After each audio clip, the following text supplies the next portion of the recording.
প্রশ্নটি পবিত্র কোরআন থেকে সূরা বাকারা আয়াত 228 অধ্যায় 2 সূরা বাকারা 228।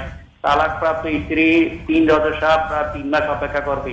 তালাকপ্রাপ্ত স্ত্রী 3 রজস্রাব বা 3 মাস অপেক্ষা করবে। তারা এই 3 মাসের ভিতরে যদি স্বামী স্ত্রী একত্রে মিলিত হতে চায় তাহলে তারা পুনরায় একত্রে বসবাস করতে পারবে। এই 3 মাসের ভিতরে যদি স্বামী স্ত্রী একত্রে মিলিত হতে চায় তাহলে তারা পুনরায় একত্রে বসবাস করতে পারবে।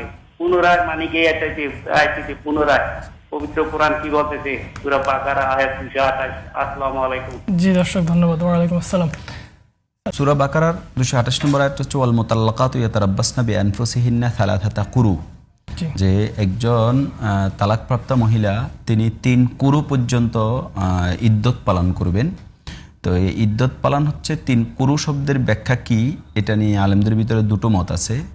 হানাফি এবং মালিকি আলেমদের মত হচ্ছে যে এটা কুরু শব্দের অর্থ হচ্ছে ঋতুবর্তী সময়, আর ইমাম শাফি রাহিমাহুল্লাহর মত অনুযায়ী এটা হচ্ছে পবিত্রকালীন সময়।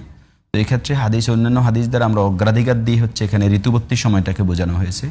অর্থাৎ একজন স্ত্রী যদি তালাকপ্রাপ্ত হন তাহলে তিনি তার 3টা ঋতুবর্তী সময় পিরিয়ড অতিবাহিত হওয়া পর্যন্ত তিনি ইদ্যত পালন করবেন। মানে হচ্ছে এই সময়ে তিনি কারো সাথে বিবাহ বন্ধনে আবদ্ধ হবেন না, এই সময়টা তিনি অপেক্ষা করবেন এবং এই সময় অতিবাহিত হওয়ার পরে তিনি অন্য কোথাও বিবাহ বন্ধনে আবদ্ধ হতে পারবেন। জি স্যার ধন্যবাদ।